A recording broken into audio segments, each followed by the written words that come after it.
Everybody knows we love ourselves some mistletoe murders, and today we are talking to Sam, otherwise known as Peter Mooney. So strap on and let's go to Fletcher Groves and talk to Sam. This podcast was created by fans for fans and is not affiliated with or sponsored by Hallmark or the Hallmark channel. How are you doing today, Peter?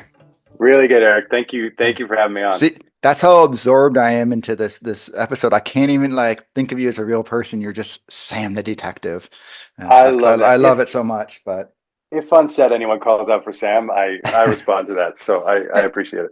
at least Ken was nice enough to give you a good name. You know, he could have given you a I terrible like name. it. You'd have to be going by there. It's a Yeah. pretty good detective name. Sam Wilner. Yeah. We sometimes play a game. My wife's an actor and a lot of our friends are actors. And sometimes we'll go back through the characters we played and flag the names that we're like, I don't buy that I don't really buy me as an Adrian. I don't know. But Sam, I buy Sam. Well, when I did look at your IMDb, you did play a Peter way back in the day, so that one probably was not Way too back in the hard to day. remember the lines for that one. Yeah, no, that one was easy. So, okay. All right. Well, let's get started. So, while we are loving you on Hallmark Plus, we were talking a little before on air. The Hallmark Plus audience is still growing, and you've been in 3 episodes now of Mistletoe Murders. By the time this airs, you'll be in four.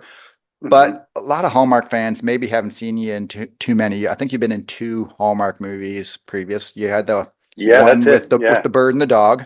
Was it like Up Hmm. in the Air or something like that? Yeah.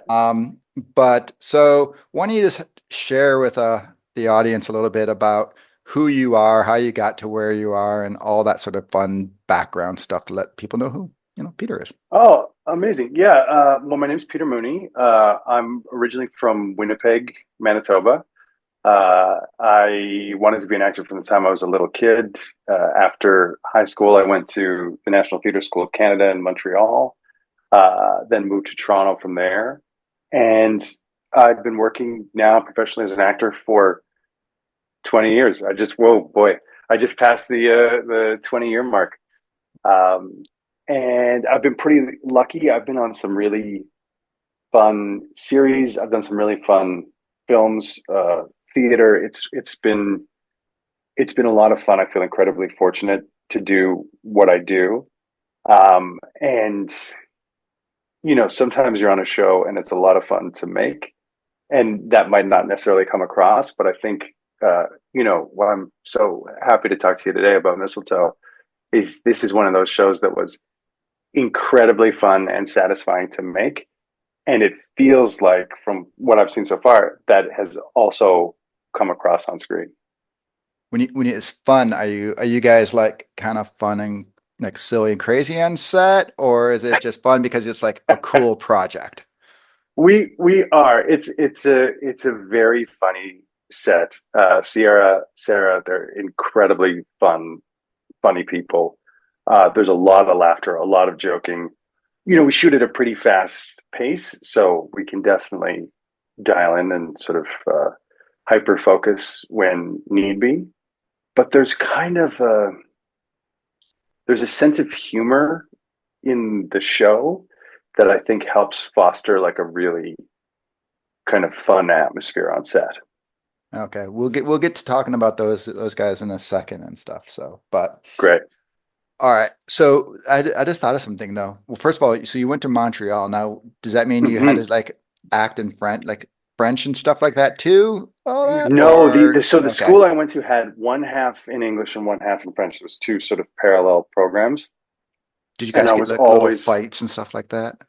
kind of the Like exact opposite. Actually, we all just fell head over heels in love with someone on the French side of the school. It was like a school full of Romeo and Juliets, just across the awesome. board. So we were all, pining for someone on the other side, and their shows were always so incredible. Like the French actors in Quebec were just so amazing, and it was a special place to go to school because of those two parallel programs. So we would have some overlapping classes. We would do some dance classes together, but for the most part, they were totally separate programs. So there was always this kind of like mystery and allure of what was happening on the French side of the school. Oh, wait, you just dropped a little bit, your dance classes. So that means you're a like talented dancer here as well? The dance classes, I would say, were not where I thrived at the school. It would have been my particular area of expertise. Okay, Um, I really hope there's no dancing coming up on the show for me. perfect. Okay, so most of the Hallmark flicks, or at least a lot of them, are filmed over in BC and Vancouver. Hmm. And this one's filmed in Toronto, Fletcher Grove, right? Yes. But it's clearly not Toronto because it's a little small town. Where Hmm. actually are we? Is this like an hour out of Toronto? We're just saying it's Toronto. Like, where is this Fletcher Grove? I mean, it's set like the world of the show is like upstate New York, Right, right. in that sort of area. But where we're actually filming is Pickering, which is about an hour outside of Toronto. Okay, And there's a back lot just in Pickering, a little north where the studio is, where they filmed Reacher. So okay. I don't know the Venn diagram of who has watched Reacher and who is currently watching Mistletoe Murders, but I think it would be a very fun game to watch and be like, hey, is it shootout at the diner? Is that Sue's? We have a lot of it's we've dressed the town very differently, but the backlot is that same town. Okay, because yeah, it has such a cute little small town feel to it. And then when I saw it was Toronto, I was like, wait, what? So, okay. Yeah, yeah, I loved shooting on that backlot. It's we had a lot of you know crazy weather, and Toronto in the summertime gets a lot of wild storms rolling through, and we really had them over the course of shooting. So there was a lot of headaches shooting at the backlot, but for me, I just loved it. I loved this little fake town that I could walk around between setups, and it was great. Oh, you just made me think of something too. Yeah. So it's you're shooting in the middle of summer, and obviously this is Christmas, so you're wearing your big coats and all. How toasty is it Ooh.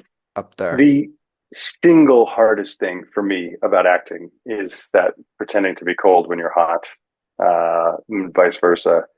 I had, we all had, I'll let Sarah and Sierra talk to you separately about uh, what, how they coped with it. But I had a full ice vest that it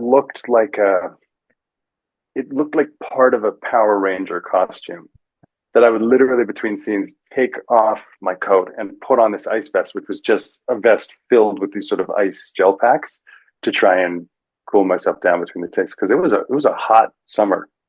Yeah, I imagine. I was like, it's funny. I wasn't even thinking of that. For some reason, I thought you guys, not that it probably is still warm. I assumed you shot relatively recently, but no, you shot right in the middle of summer. All right. Yeah, yeah, we wrapped up early August. Gotcha.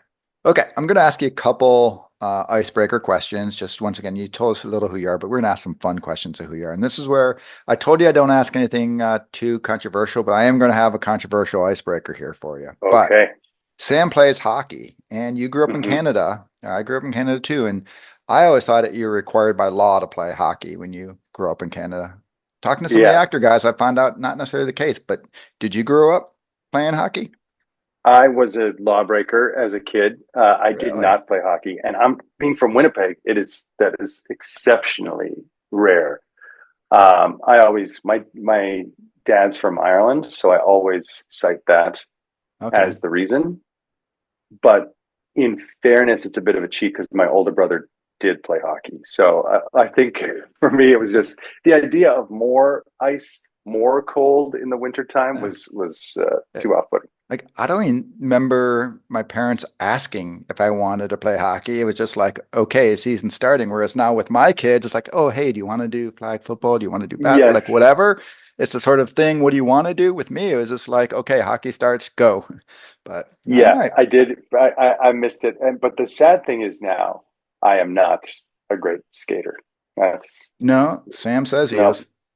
Yeah, I know. Sam's an incredible skater. Sam's a great hockey player, but Actually, me, not so much. I'm trying to remember the scene. I think you actually were just standing, right? You didn't actually have to skate That's in the right. thing. Yeah, Hopefully, yeah. the rest is filled in people's imagination. And if we if we are lucky enough to get a season two, I'll have some time to brush up on some fundamentals between now and then. Because luckily they just had me standing in the change room. Perfect. Here's my controversial question. So you're All Canadian. right. What is Mm-hmm. better, ketchup fries, poutine, or Tim Hortons coffee? It's poutine hands down. And maybe that's a bias because I went to theater school in Quebec and spent 3 years living in Montreal. But poutine, I don't understand how that isn't universal. I don't understand how that's not a food that is in every corner of the planet. Maybe because, it makes you feel terrible after and is not very healthy at all. But it's just so good. It's so good. For anyone listening who hasn't tried it, please Google, try to find anywhere close by you that has poutine, and your mind will be blown. My daughter's a big, huge fan herself. So Oh, fantastic. have you found a good place in LA that you can go get it when you get the No, hankering? no. I got to save it for when I'm back in Canada, but it's always an early stop, particularly if I'm in Montreal, because that's where you get the real deal. All right. Well, speaking of food, so what is one hot food take you have that maybe if you're not alone on, you're on a very smallly populated island that you think about either something great, something terrible, whatever. So I would have thought this was a more universal take on food, but doing the press for this show, we had a little screening, and at the Q&A afterwards, I was talking about my love for eggnog. I love eggnog.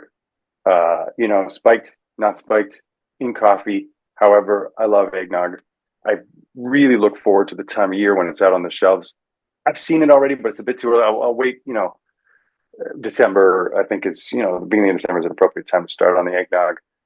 But I like lost the crowd. People were like, "That's disgusting. What's Yeah, wrong with you?" But I think eggnog is great. Homemade, anything. I love it, but I'm coming to realize that that is not a universal opinion. I agree. It's a great in theory, not good in practice, but hey, you love it. So there I you love it. go. All right. What iconic TV or film character would you love to be cast in a remake of? Oh, that's such a good question. Um, I've been watching Day of the Jackal right now with Eddie Redmayne, so he's already cast in that. So I can't say that. Now, is that like the Uh, original 1970s one? Is it yeah, close to yeah. that? There's All a right. there's a Peacock series Right, right. based on that. The first 5 episodes are out so far, and I just love it. But any kind of spy thriller actiony thing. If there was another round of Bourne, a new round of Bourne, I think that would be my dream. Now, you'd be Jason or you'd be his like villain and take him down? I would be perfectly happy on either side of that equation. What is one thing that most fans don't understand about being an actor? Oh, that's a really good question. Uh, I, I think the thing, and I know we've already touched on it, so I hate to circle back to this, but it is huge. How often we are not in the kind of environment it feels like, whether that be like green screen and the stuff behind us, we are completely oblivious to. They put that in post. We don't know what it's going to look like or what it's going to be. You're looking at something and you're going, but you have no idea what it's going to be. Or in the case of Mistletoe Murders, shooting on a really muggy Toronto afternoon in, the height of summer heat and wearing a winter coat and going like, um, I think if audiences knew how often we are not feeling the way we are pretending to feel, they'd get a real kick out of it. So the whole drama thing of, oh no, and the emotions, that's the easy part of acting. But pretending you're cold on a hot day, that's really where you earn your money, huh? 100%, like 100%, especially when you're dealing with something where the writing is good and you have a good scene partner. Like you connect, you listen to each other, you tell the story. I mean, it's that's all easy.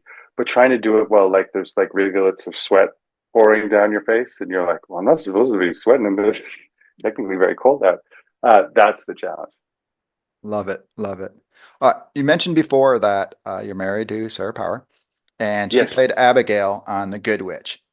One of the absolute best characters ever. Love her. She is fantastic. Oh, Fantastic. that's awesome. I love her too. So, what do you think about starring in a rom-com opposite her, or do you think it's better to actually star against an actual another actor? Because, sometimes married people are weirdly don't bring chemistry on film, right? So, Yes, what do and you think we there? Sarah and I have only ever done one short film together, so we haven't actually worked together much. But we would love to. Um, I know that is kind of a thing. Like married couples, real life couples don't always necessarily have on screen chemistry. I believe we would, and it would just be so much fun to work with her. So, fingers crossed we can make that happen someday. Um, since we've had our daughter, it's been sort of we've been juggling like one of us will be working and the other one will be doing the school runs and things. So it's become more difficult to juggle at this stage in our lives than it was, a few years ago. But I still remain very hopeful that that'll happen someday. We would love to see her as a guest role on Mistletoe. So there you go. So that's Oh why there's yeah, where we need a season two. We're hopefully talking to exactly. Ken later. Well, Sarah's a producer too. So Yep. we will push it and say, okay, we need her as a psycho killer who scares If the you crap just out of you. drop a little bit of that in there, that's fantastic. That would be great because I think that would be so much fun. Love it. Did you get to go on the Danube cruise with her? Not on the cruise, but our daughter Aoife and I went um, to Budapest with Sarah when she started shooting that movie, and we were there for the first 10 days or 2 weeks during the Budapest portion, and we had the best time. It's the most incredible city. Um, it was She was shooting in the most beautiful locations.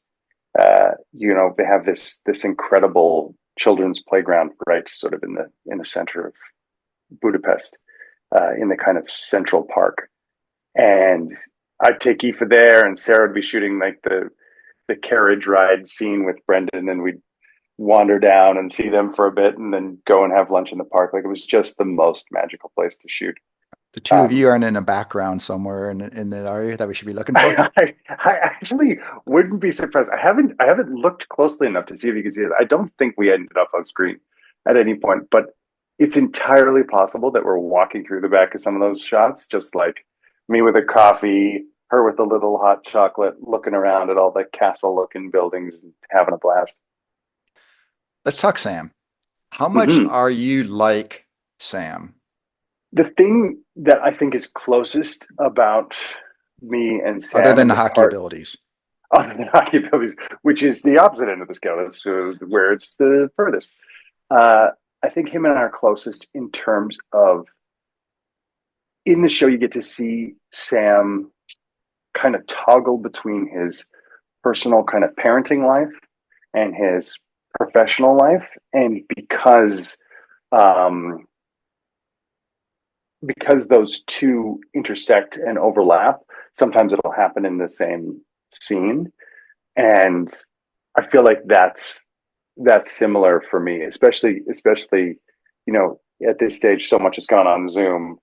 There's been times where I'm in the middle of a conversation on Zoom or an audition or something. I'm like, oh, hang on, sorry, and then just a little curly head comes like wandering through, asking me something. So that kind of trying to he's trying to balance of the personal and professional, and his life as a father and his life as a police officer. I feel like I really relate to that. It's the most fun bit to play about him.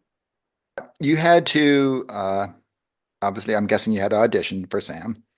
Mm-hmm. What was that audition like? And was Sarah, because she's an executive producer, was she actually part of your audition? Were you coming in and doing lines, or was it pure, like you just said, Zoom kind of stuff?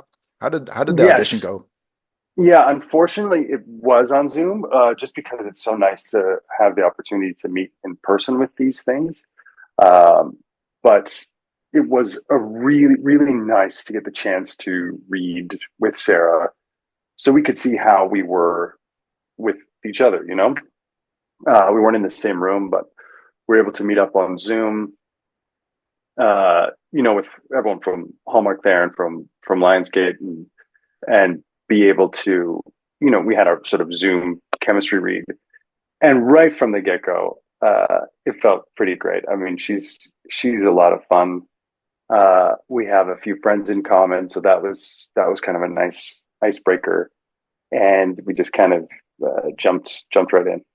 So if you do a chemistry read, it's got to be harder to do though electronically than in person. I mean, Cool. it's Yeah, testing maybe those I'll amend Montreal my answer skills, from earlier. Actually, that it's not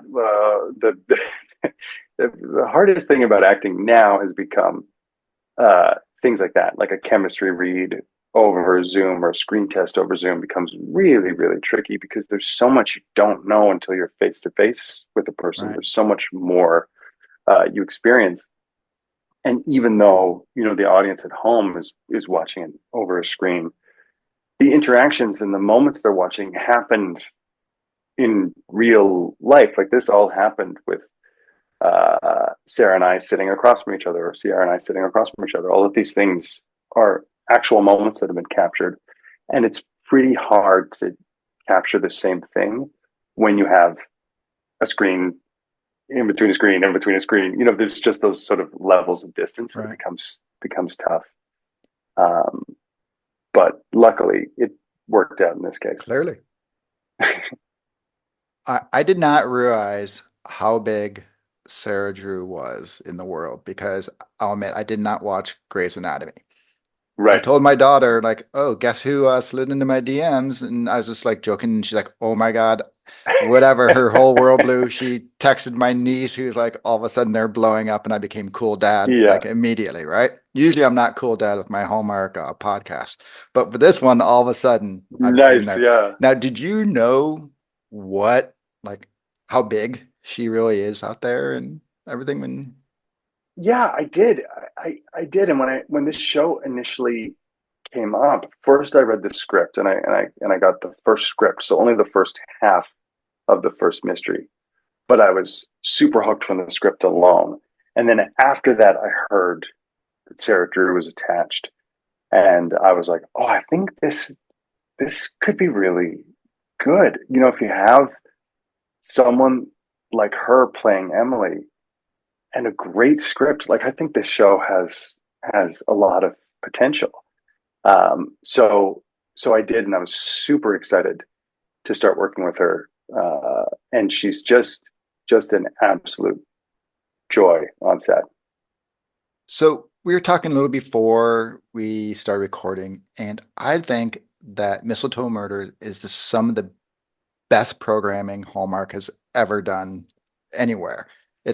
When you look at the production value, the location, the writing, the acting, it all just comes together, and you kind of, I guess, hinted at it. But did you really realize how good this was going to be when you like first read that script and showed up and a couple days into the production. I realized its potential, I think, right from the get-go, but there are so many factors with the show. Like I, as the actor, as Sam, am one tiny cog in an incredibly intricate piece of machinery. And it kind of requires all of those gears, everyone from wardrobe to sets to our directors that come in to our incredible cinematographer, Justin Black, who shot the show. And right from the get go, when I was on set and I'd be around the monitors, I'd be like, that looks very cool. That's a cool shot. So it takes all of these pieces working together, and you kind of never know until you see the end product how it's going to come together. But with this show, every kind of step along the way, from like I said, from the script to then meeting Sarah to then, meeting the crew, a lot of which I knew from before I'd worked with before. Seeing the sets, seeing the world, seeing that backlot in Pickering, I was like, oh, this could all really work. And it is those like some of the shot you're talking about it.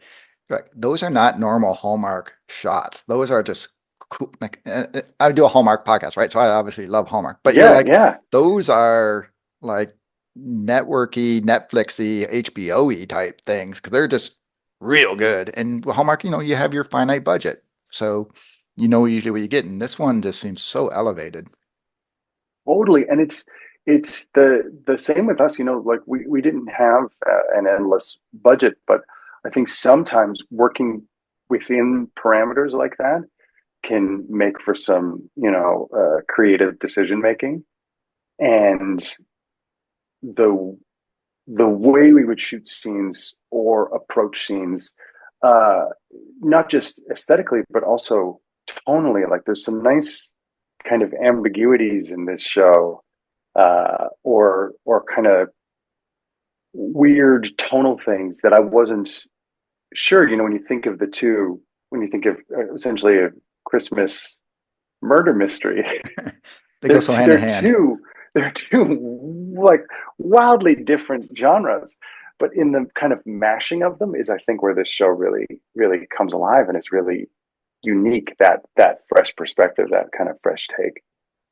Did you listen to the Audible before you I start I filming, or? hadn't, and then as I was very tempted to when I was first reading for this, but I thought, oh, I might just mess myself up to hear the same guy in another voice. I thought would be too tricky, so I haven't yet, and I probably won't until we finish. Okay. Uh, but then I will, because I was wondering if that Sam, like you did use any of that Sam for yeah, yourself, but no, it's a nope, this is all total a you. total mystery to me, and I'd be really, really fascinated to go back, particularly in the ones like the first two episodes, which is a mystery that exists in the Yeah. podcast as well, with some things changed in it. But I'd love to listen to like that in particular and get the two takes on it. I think you're pretty similar. The main thing is just the big one is the relationship between Emily and Sam is more advanced. Right. Like they know each other. It's not like they're just meeting like they do in Yeah, yeah. We TV. just meet So for the first yeah, time in episode one. to carry out those big boxes of cookies. So all right. So I will say I have an issue with Sam. All You right. meet up with Emily for that first date over Mm-hmm. the peppermint spice white hot chocolate with lime infused marshmallows. You take one Mm-hmm. sip, throw your hissy fit, and leave. Okay? You should have downed that bad boy, drank it, kept the souvenir cup, then you could have had your little tantrum That's and leave. Like you that's had a one fair point. sip. It was also very good in real life. Like that was a very, very tasty hot chocolate. I definitely think I would have gotten further along in it, but for the fact that I kind of picked up that she was just milking me for information Right. pretty early in that scene, and it You should have sort of taken it with you. It I looked should have too taken good. It it to looked too go. good. I I mean, should that's have taken it to go because it yeah. was delicious. So, okay.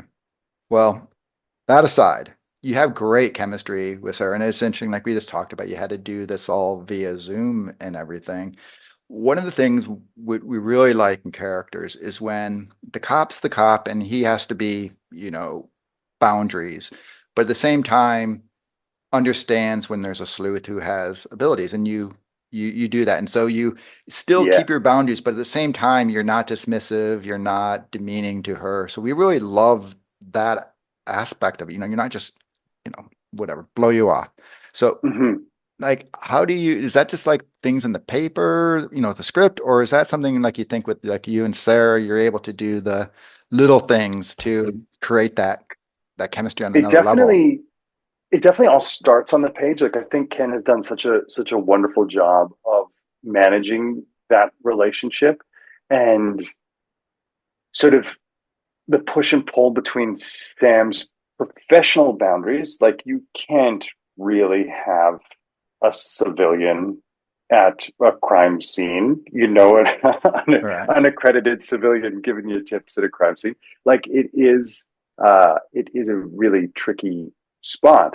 But he also flags the fact that she has a very clear knack for this, and I think it's something that I really find attractive about his character. Like something that makes him so fun to play is his ego isn't such that he dismisses her outright, or he can't handle the fact that there's someone there who's seeing something that he isn't. He kind of loves it, and it's that uh, what's the line? What's the line? Famous Ray has early in the show. Oh, Game recognizes game. yes, that's my favorite line of the whole Oh, that's episode. awesome. Yes, Okay, yeah, game yeah. Like recognizes that. game. Best line. Yeah, like that's he's such a great character, and that's a very different type of game that they're Right, recognizing right. in each other. But I think for Sam too, there's sort of this recognition between them that like, oh, we we're both pretty good at this. Like we have a knack for this, and working together is maybe the only way we're going to solve some of these things. At the end of the second episode, crime Mm-hmm. solved. You guys are in the montage and all that, which is wonderful. But you're singing with Sierra karaoke night. Mm-hmm.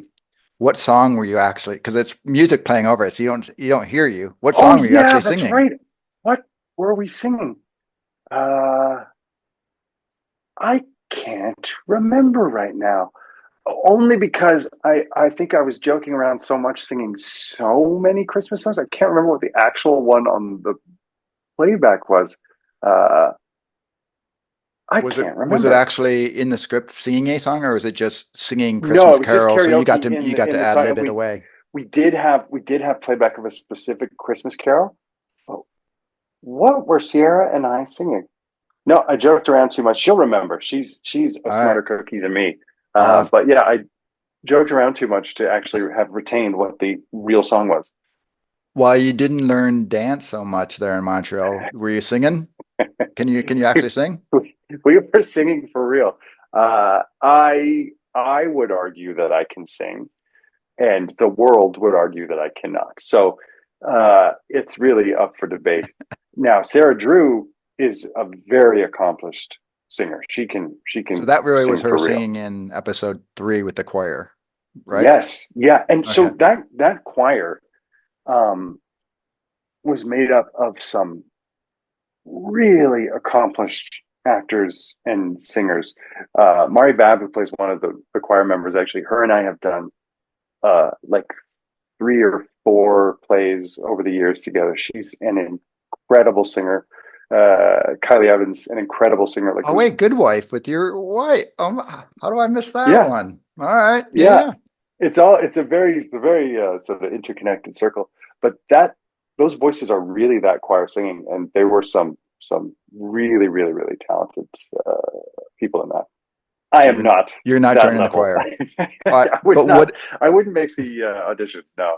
But what is your go-to karaoke song in real life? Oh, um, Sarah Sarah Power, my wife and I. This is Sarah Drew's husband is named Peter, and my Seriously? wife is named Sarah. So it makes for a very easy That's symmetry there. crazy. But Sarah Power, my real life wife, and I have done various meatloaf duets over the years. Game To recognized game right there. That is awesome. it's pretty fun. I mean, if you're gonna do karaoke, you might as well go full tilt. So Two out of that's three been our ain't bad. go-tos. That's right. That's right. That is absolutely awesome. Especially doing it with your wife. Some of them, Oh, it's oh, great. that is awesome. Just awesome. Speaking of Sierra, we talked about her a little before. She plays Violet, your daughter. She doesn't Mm-hmm. have a lot of like, when you look at her IMDb, it doesn't seem like she has a lot of acting credits. So she's fairly new to her Mm-hmm. career. But tell you what, she's hanging with you guys something fierce. She is solid. Like, what was it like having someone who's that stage of their career, like 20 years ago, kind of, we'll go Mm-hmm. 18 years ago, like, how is it having that fresh, person with you guys? Incredible. She's incredible. And I'm just so in awe. If I jump back to myself at that stage of my career, that earlier in my career, I didn't have a fraction of the sort of self assuredness and confidence and just, to be honest, like raw talent that she has. Like she's just so much fun to shoot with. She's so alive on set. I think sometimes with actors that are newer, they can end up, uh, you know, out of nerves, sort of learning something by rote or coming in maybe a little over prepared in a way that makes them not very responsive to whatever's happening on set. But Sierra is just so alive, so present, and I think has great comedic timing, which really, I think, really adds like a fun, layer through the series. You haven't listened to the podcast, but the relationship between Emily and Violet is awesome. It's like it's Oh, probably like my favorite part of the yeah, podcast, right? yeah. And so when it was cast, I was really nervous, the Violet character, because I love Violet, and she kills it. She just kills it. So, Oh, fantastic. Yeah, I think and she's just great. her banter between her and Sarah, she's like you're saying, the timing. We're gonna talk to Yeah. her, so I'll be kissing her butt when we talk to her and stuff like that. But she is Oh, got to be a joy. Like the three of you guys all together have such strong chemistry, which I think is probably part of the reason why this is so enjoyable. oh, that means a lot. Thank you. We are going into, or we just started episode 3. Will Hmm. be airing by the time this airs. We'll have seen episode 4, so this one will conclude. But episode Hmm. 3, we veered away from the audible. So in the first one, I thought I knew what was happening, but obviously we had a different killer, a little different storyline. So there Yes, was a yeah. little bit of a twist and a surprise there, but it was the same basic story. But here with the choir, all new episode, I Hmm. guess 5, 6 is going to be totally new. We don't want you to give any spoilers away because we're loving Hmm. as it's getting unveiled, but what can you just tell us about what we can expect and look forward to as these next couple episodes come out? Well, for episode 4 specifically, which is our next one up, a very satisfying second half to this choir mystery. I love where that one goes, and there's a lot of really great twists and turns in that. And then the mystery in 5 and 6, I think for me was my favorite mystery of the whole series. I just love those 2 episodes. It turns into a bit of like an escape room scavenger hunt murder mystery. It's just like super fun, super unexpected, and really really satisfying in how it resolves. Okay. Well, now you have this. So we talked about it, and while they are essentially 3 mysteries, so it could be 3 Mhm. movies, and instead Hallmark's tormenting us by doing half episode, half mysteries each Yeah. time to spread it out, which I'm actually enjoying. But it does make for a very long week, and I wake up naturally early, but I will admit, and everyone who's listened to this knows, I first thing I do Thursday morning when I wake up at 4 in the Mhm. morning is I grab my iPad, click on Hallmark Plus, and I fire up Mistletoe. Oh, And that's awesome. Andrea, That is who's great. in Minnesota, she's an hour ahead of me. I actually Mhm. beat her to the end of it before she even gets going. It's that good that it is the first thing, like in the morning. I'm like, dogs, you have to wait on your walk. I have to see what's Yeah, happening here. I'll get to you guys in a minute. Oh, that's super. That's super great to hear. Thank you. Well, are there any fun, like you're talking about the great chemistry here and how you guys are laughing and everything. Is there any good behind the scenes story that you can share with us that will completely embarrass Sierra and Sarah before we talk to them, so then they'll get a chance to turn it on you, Oh or just in yeah. general? Ooh, that. I mean, it's tricky because we do joke around so much, but they're both such like consummate professionals that there's nothing like super super embarrassing. mostly the heat is the real thing. You know, the watching us all struggle independently with the heat has been pretty funny. But I don't have a particularly funny story, although there is a blooper reel. I don't know if that's out in the world. Oh, Um, I don't imagine so, probably because I'm so foul mouthed. It's been locked up so you're not quite Hallmarky in that? in a way. When I watched it, I was like, "Oh boy, oh no, I got to work on that." But a very funny blooper reel. We do have a lot of. They don't make for great stories because they're such small bloopers, but some very funny just mishaps with props, entrances, exits, line flubs. Some really satisfying ones. I will say though, Sam is a detective. You're talking about how he's confident. There was a damn sled that fell onto Debbie there, and he's like, "Oh yeah, could be an accident." I mean, come on, Sam. Yeah, that's fair. That is a fair criticism. But That one does seem like there was something afoot. But it's like, well, you never know. Might have just fallen. it could, yep, it just fell. All right. Well, there you go. Anything that you have, obviously we've got a couple more episodes of Mistletoe, but do you have anything else coming up that we're going to see you in, or are you now on Yeah, hiatus and it's Sarah's turn? we're on hiatus now, waiting to see. Work's kind of quieted down, you know, with the holidays coming up, so it's nice to have a little bit of family time. But I have a movie called Levels that's out right now. Another one called Sweet Angel Baby that's coming out. It was just at the film festival in Toronto, so I'm not sure it'll be coming out sometime soon. And then just waiting to fingers crossed to hear about a season two. We're hoping to.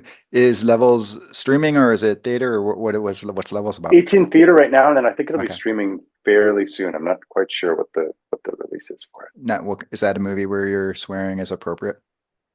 Yes, yeah, where Okay. my swearing does fit in that world, but Fantastic. super fun, very different kind of sci-fi.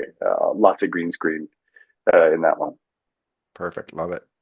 Well, Peter, it was, and by the way, I'm still reeling from the fact that you and Sarah Drew have like the same married partner name thing because that's just kind of crazy. Isn't that Peter wild? and Like Sarah, Peter and Sarah. Yeah, yeah. It's, I know it's just a small coincidence, but I cannot get over it. It just seems absolutely bananas. I guess it makes it easy. You don't have to like accidentally, oops, slipped, either Yeah, we never home forgot or each other's work, right? names on set. It Yeah, was yeah, great. like, the little brain fart kind of thing, but love it. Well, Yeah. thank you very much for coming on here. We are going to be doing everything we can do to help promote this and try to get people, it's worth it. We've told it. The problem of it is you kind of, I guess, would have to wait for them all to be released to say, hey, if you're going to do the free, whatever, 7-day trial, but Yes. completely worth it. Get on Hallmark Plus. We're trying to do everything we can to tell people the programming over there is just excellent. And this is, a shining star. So thank you very Oh much well, for that's joining. awesome. Thank you very much, Eric. Great talking to you today. Have a great day. You too.